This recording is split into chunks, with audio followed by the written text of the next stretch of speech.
Assalamualaikum warahmatullahi wabarakatuh. Di sini Debi Pratama.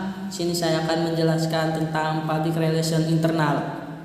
Apa itu public relation internal? Menurut Ruslan, public internal adalah publik yang menjadi bagian dari unit badan perusahaan atau organisasi itu sendiri. Seorang public relation harus mampu mengidentifikasi atau mengenali hal-hal yang menimbulkan gambaran negatif di dalam masyarakat. Sebelum kebijakan itu dijalankan oleh organisasi, ada 6 tujuan dari perencanaan PR, yaitu 1. Mengubah citra, 2. Membentuk citra baru, 3. Memperkenalkan perusahaan, 4. Meningkatkan community relation, 5. Menentukan partisipasi pemimpin dalam kehidupan masyarakat, 6. Memberitahukan kegiatan penelitian. Selanjutnya, kegiatan hubungan internal yang dilakukan oleh petugas hubungan masyarakat yaitu 1. Hubungan dengan karyawan. Sebuah PR harus mampu menjembatani komunikasi antara manajemen dan karyawan. Karena program memegang hubungan karyawan diharapkan akan mengarah pada hasil positif yang karyawan merasa dihargai dan dirawat oleh perusahaan, sehingga tercipta rasa memiliki, motivasi, kreativitas, dan ingin mencapai performa maksimal. Yang kedua, hubungan dengan memegang saham. Sebuah PR juga harus mampu membangun hubungan yang baik dengan pemegang saham, mampu berkomunikasi apa yang terjadi dalam organisasi atau perusahaan. Karena sebagai penyandang, mereka harus selalu tahu perkembangan perusahaan secara transparan dalam rangka meningkatkan kepercayaan diri mereka dalam perusahaan. Dengan demikian akan menghilangkan kesalahpahaman dan kecurigaan terhadap perusahaan.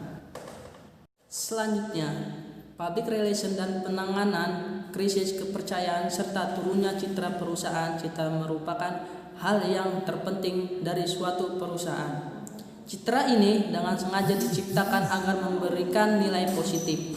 Nilai positif sangat diperlukan bagi sebuah perusahaan untuk mendapatkan kepercayaan dari publik agar eksistensi dari perusahaan dapat terus berlanjut.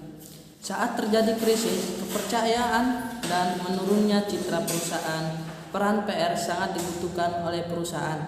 Untuk lebih jelas mengetahui peran PR dalam mengenai krisis kepercayaan dan menurunnya citra perusahaan, ada beberapa hal yang harus diperhatikan, yaitu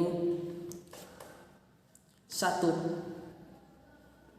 Persyaratan menjadi public relation.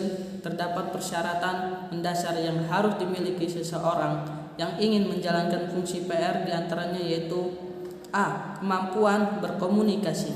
Kemampuan berkomunikasi bagi seorang PR dalam bentuk lisan dan tulisan, yakni seorang PR harus mampu berbicara di depan umum, seperti dapat melakukan presentasi, mampu mewawancarai dalam upaya pengumpulan fakta dan data, dan dapat diwawancarai oleh pers atau wartawan sebagai sumber berita.